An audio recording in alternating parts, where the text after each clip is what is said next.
The study of the latent mechanisms of governance within the Roman Curia from 2023 to 2025 inevitably begins with the paleographic and textual analysis of the document that entered the modern history of the Church under the code name Demos Memorandum.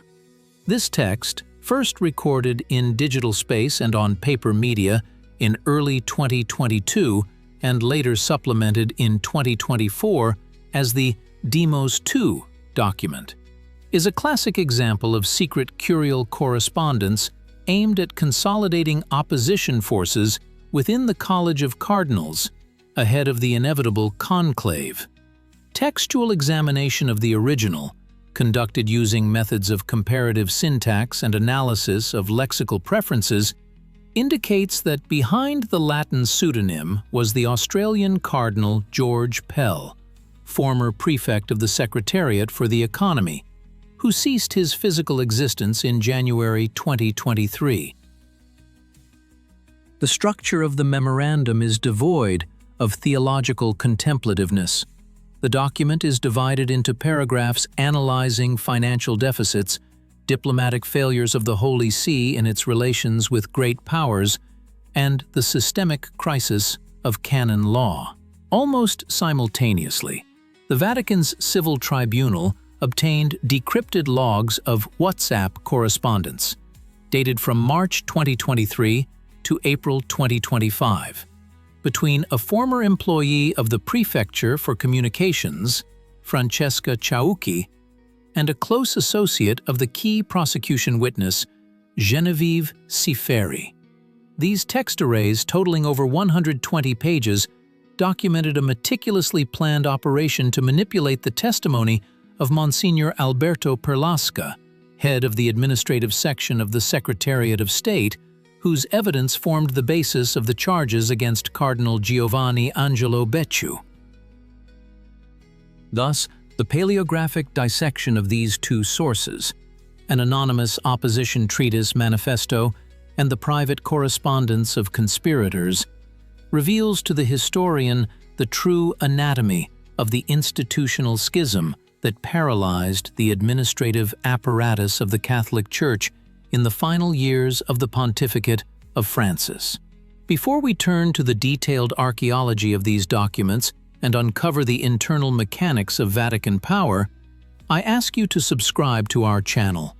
Your interest helps us find rare documents and reconstruct the hidden mechanisms of history without the taint of cheap mystique. The political anatomy of the Holy See during the 2023 to 2025 period reveals deep structural deformations, comparable to the crisis of the Avignon papacy in the 14th century.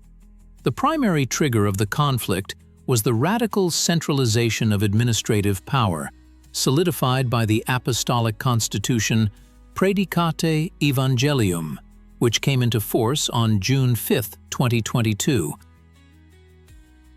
This document de facto stripped the Secretariat of State, the historical center of curial governance and diplomacy, of its exclusive status, turning it into an ordinary dicastery and transferring control of all its assets to the administration of the patrimony of the Apostolic See, APSA.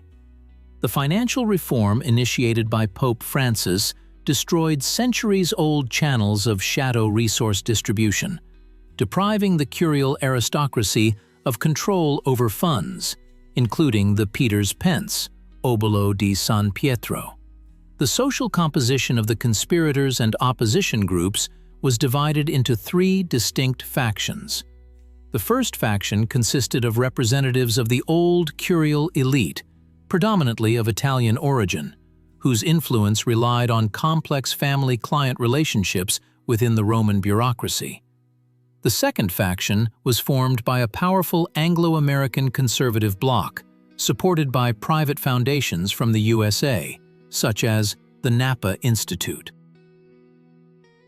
These circles used modern methods of data analysis and media pressure to discredit the pontiff, accusing him of departing from dogmatic purity.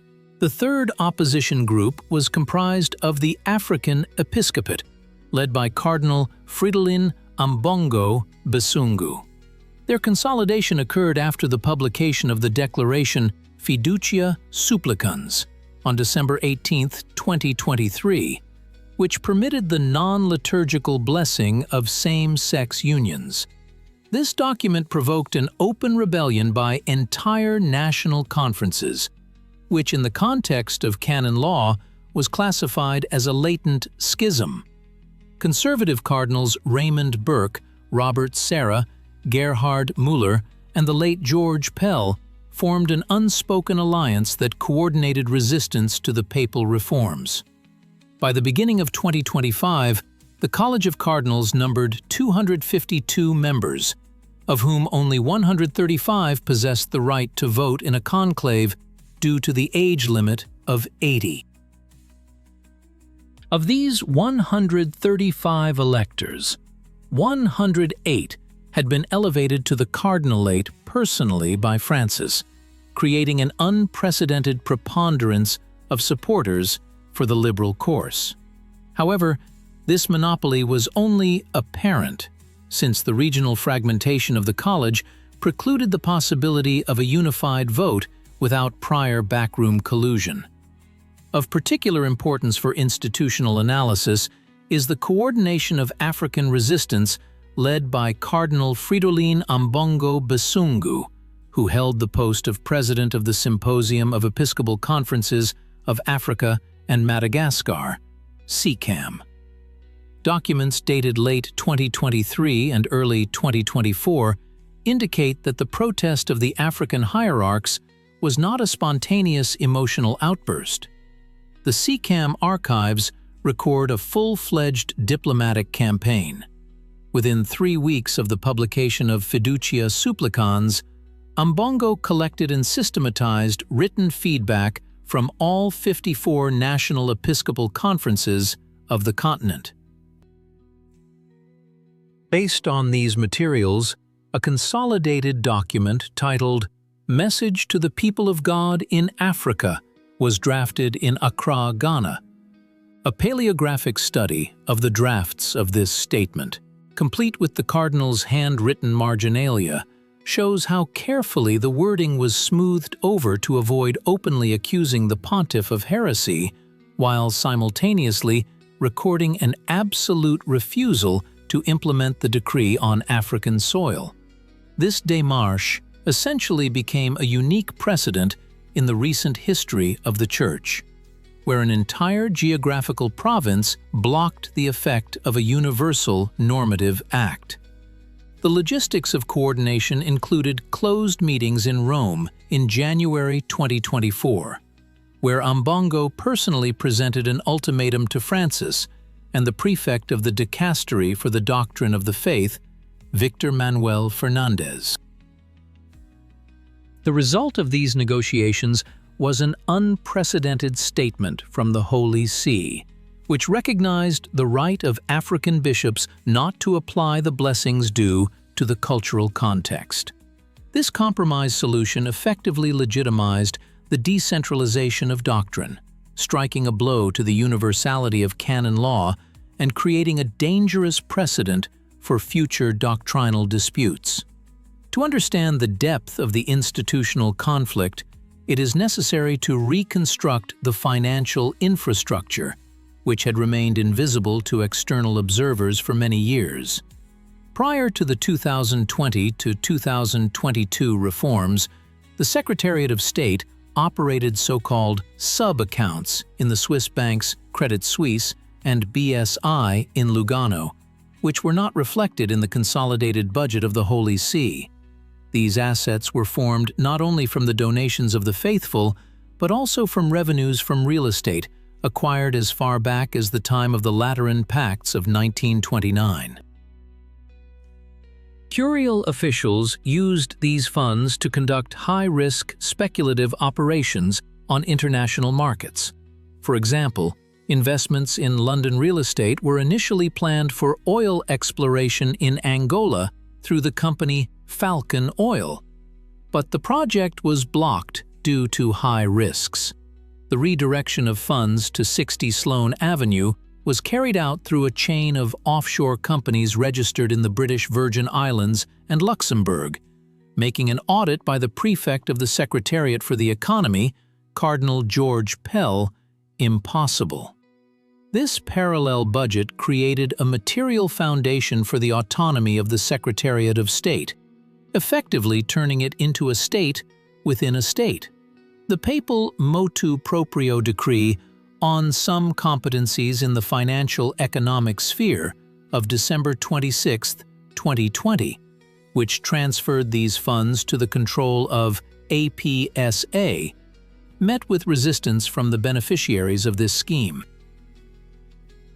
They saw in Francis's actions not a fight for financial purity, but an attempt to deprive the curial bureaucracy of its main lever of independence from the pontiff's will.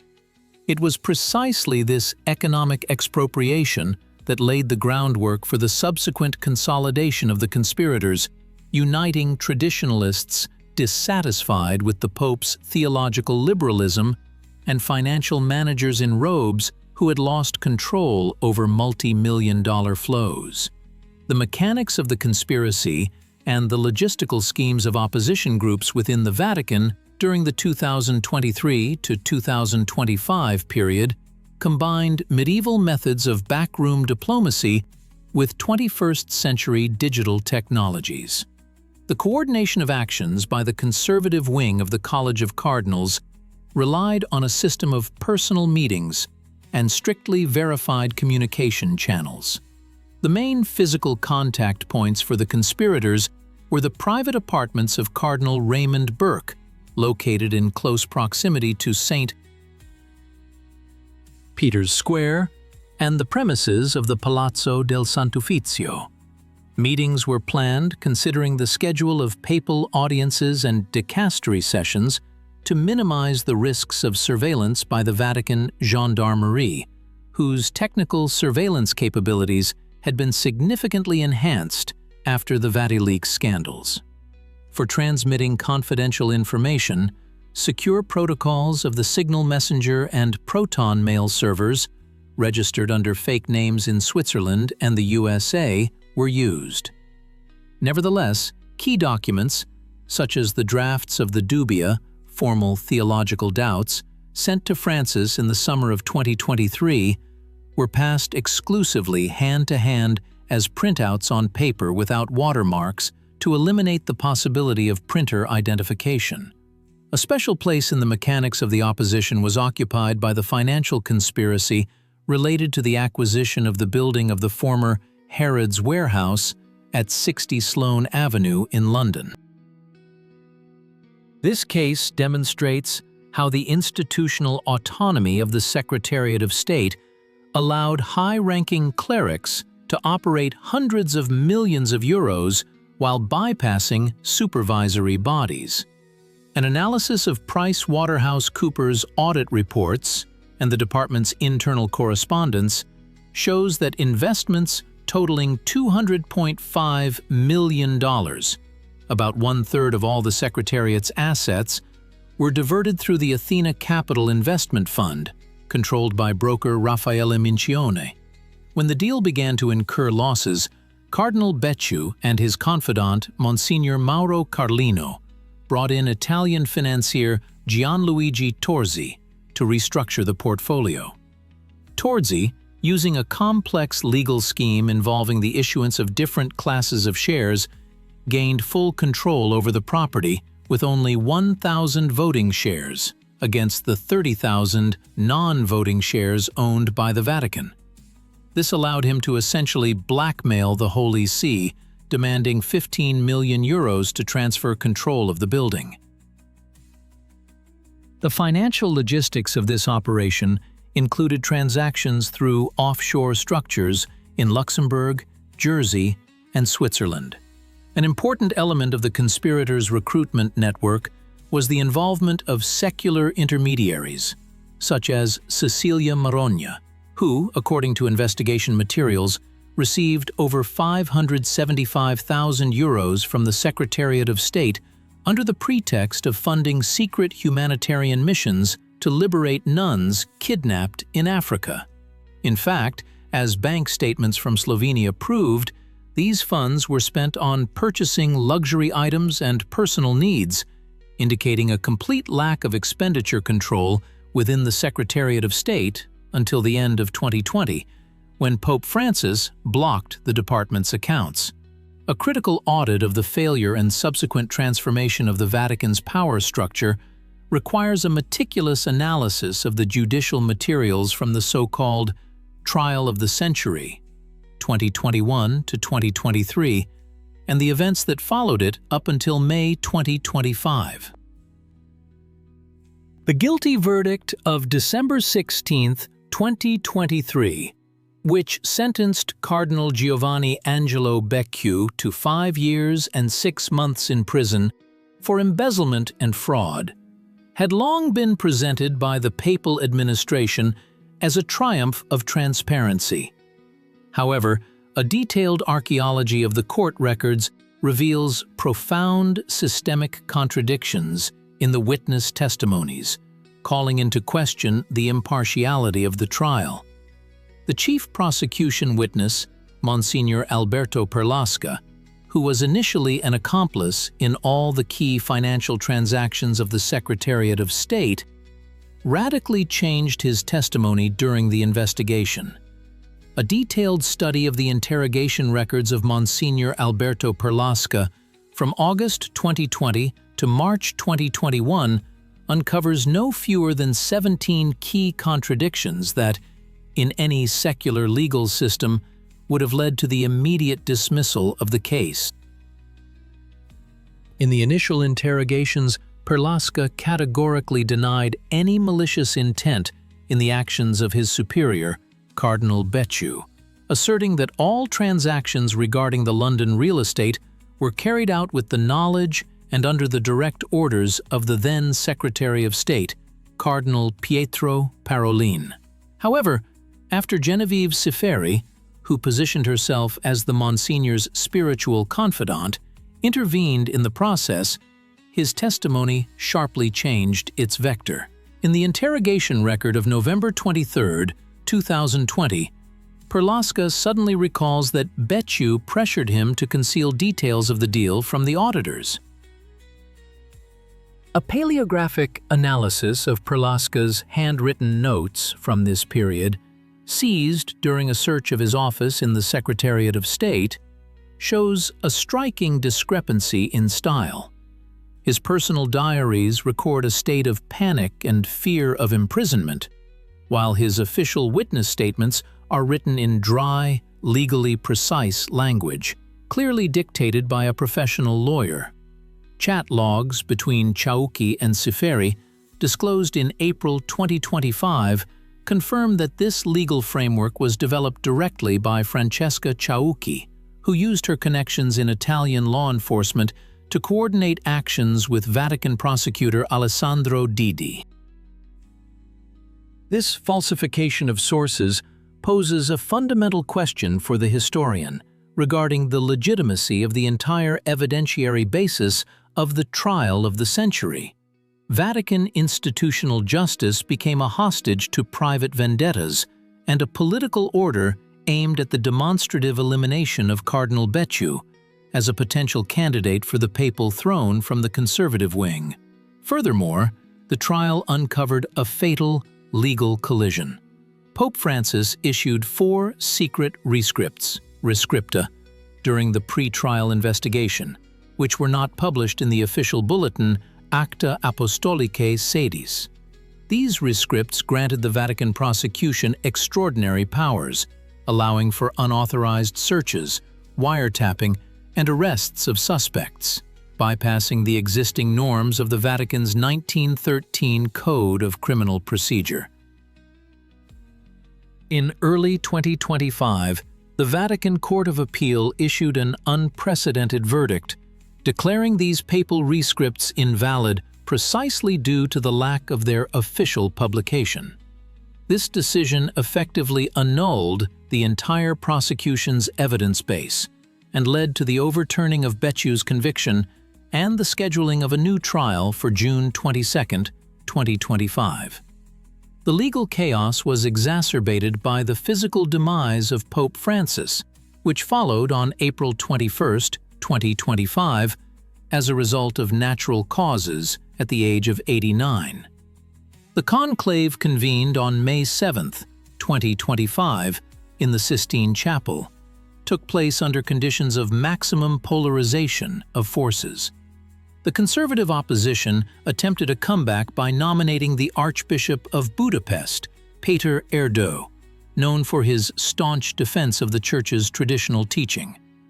The liberal wing, meanwhile, consolidated around the candidacy of Secretary of State Pietro Parolin. A qualified majority of 2/3 of the votes was required for election, which, with 133 electors present, amounted to 89 votes. The first 3 rounds of voting revealed a deep impasse. Neither candidate could surpass the threshold of 65 votes, threatening a protracted crisis and an institutional schism. Under these conditions, on the 4th ballot of the conclave's second day, May 8, 2025, a compromise figure emerged. Cardinal Robert Francis Prevost, prefect of the Dicastery for Bishops. Prevost, a native of Chicago and a member of the Order of Augustinians, who had worked for a long time in Peru and held dual citizenship, combined loyalty to Francis's reformist course with an impeccable reputation as an administrator uninvolved in the financial scandals of the Roman Curia. His election and his adoption of the name Leo XIV marked a victory for the so-called pragmatic center, which prevented an open schism but cemented a parity of forces between reformers and conservatives. The documentary epilogue of this large-scale institutional crisis is recorded in the financial ledgers, personnel decrees, and judicial archives of the Holy See. According to the final ruling of the Vatican Tribunal, the total sum of assets confiscated from persons found guilty of fraud in the London case amounted to $181 million, approximately 166 million euros.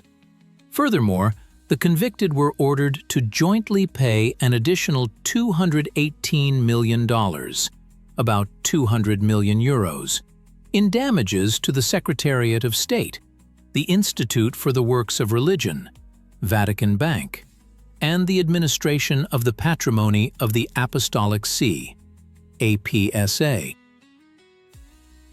The archives of the Administrative Office of the Secretariat of State for the period from 2014 to 2020, including the personal correspondence of Cardinal Becciu and the confiscated hard drives of his secretary Mauro Carlino, were sealed and transferred for permanent storage to the Vatican Apostolic Archive under the classification Secret, with an access restriction of 75 years.